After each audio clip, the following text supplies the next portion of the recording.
بار بار مرګري او تپوس کوي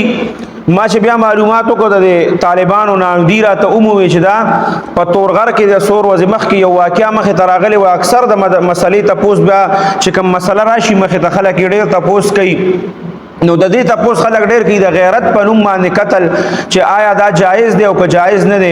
ما مخکې تاسو ته ویلي د جامعة العلوم الاسلامیه بنوري ټاون چې دی د هغې فتوا په دې باندې ده چې د غیرت په نوم باندې قتل کو یا په دې کې خلک داسي چې د شک په بنیاد باندې هغه جینۍ او هلک قتل کی یا دا چې په هغه بالکل په هغه موقع باندې هغه ټایم کې گیر کی بیا یې قتل کی نو یاد ساتئ ګورې داسې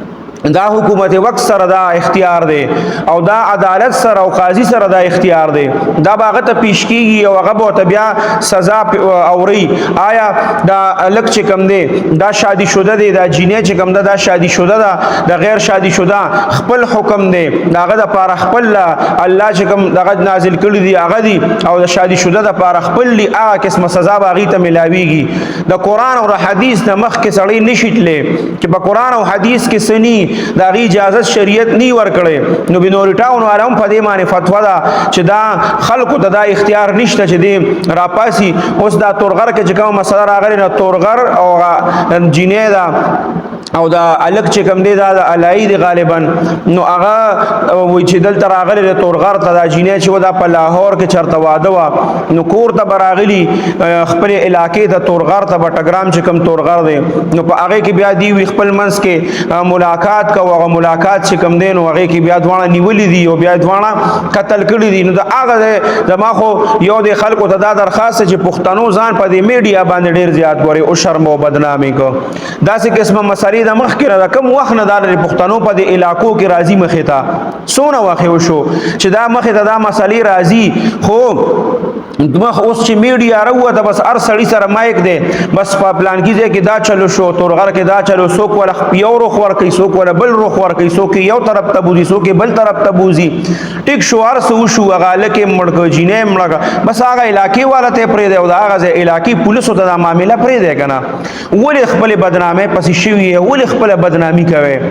ځانونه بدناموي خلکو ته ځان بدناموي ټول دنیا ته ځان خای چې په پلان کې دا شو دا ګرام خلق ډیر کلک پښتانه خلق دی د تورغر خلق ډیر کلک پښتانه خلق دی الای چې کومه د هغه خلق چې کوم دی ډیر کلک پښتانه خلق دی اغي کدا الګ د اغي بی ګناه دغه شوی غیبه ته پوسو کی کدی په صحیح باندې کړي نو اغم پښتانه خلق دی غیبه متوي چیرې زمونږ دی الګ غلط کار کړل دی دا سکارې ګډا سکارې اغیم په دغه خبره باندې پويږي نو دا پښتانه چې کوم دی هغه واغری چې دا چلې څوک ولا یو روخ ور کوي څوک ولا بل روخ یا غریبانان په دې باندې مجبور شو چې وای سو کوئی چې پولیس والا په دې الک باندې ټول شپه تشدد کړ دی او وخل دی او دا چلے کړ دی هغه چلے کړ دی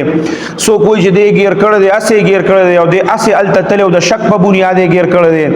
نو بیا چې د شي داغه پکې ماته یو طالب علم بیا هغه ویډیو مو خو هغه په خپل دا ویری دي چې زه تلو ما د ما سره په ټیک ټاک باندې تعلق جوړ شوی او دی بیا ماته وی دا کری تر غلې او ماته وی چې راشه نو هغه الک په خپل هغه موجود دي نو دا دې سره دا واقعیا چې کومه دا نورم خرابيږي او نورم د پښتنو هغه میچ چې کوم دی هغه نورم خرابيږي ګوره خلکو ته نو د خدای خاطر اوکه د الله نه او یریږي داسې قسمه سيزونه میډیا ته مو ورکوي او مونږ هم بیا بار بار خلک د دې په اړه کې تپوس کوي چې مفتی صاحب دا د غیرت بنوم باندې قتل چې کوم دی دا جایز دی او که جایز نه دی او پاره کې بیا چوچ را داسې چوشي او چې دا داسې چلی او دا داسې چلی نو پونږ ته دغه سیز نه پته ولګي دا خلک د کمی مسلې ته پوسونه ډیر زیات شروع کی مونږ ته پته ولګي چې بیا معلومات کو خدای پاک بیا څه چل شوی داسې اچ معلوماتو کو دغه شان څه چل شوی نو هغه وصلی الله ته د معاملې پته ده او هغه خلکو ته پته ده نو ځکه د دې په اړه کې بار بار خلک چې کوم دی هغه په لګیا دي او تفسیرې پکې نو مونږ ته څه پته ده او بل دغه تورغر علاقہ چې د نو اداره شک په بنیاد او هغه ځای ته به دروازه سمره اجنبیان زی نو هغه پکې ولې نه قتل کیږي خو خامخا سنه څه وجه خو به یې کنه داسې خوم سو کا څوک نه قتل کوي کنه او علی والا به اوسه پر د خپل علاقې دا کس هغه تپوس بنو کړل ته په دا غلط خوبم خاندانی کنه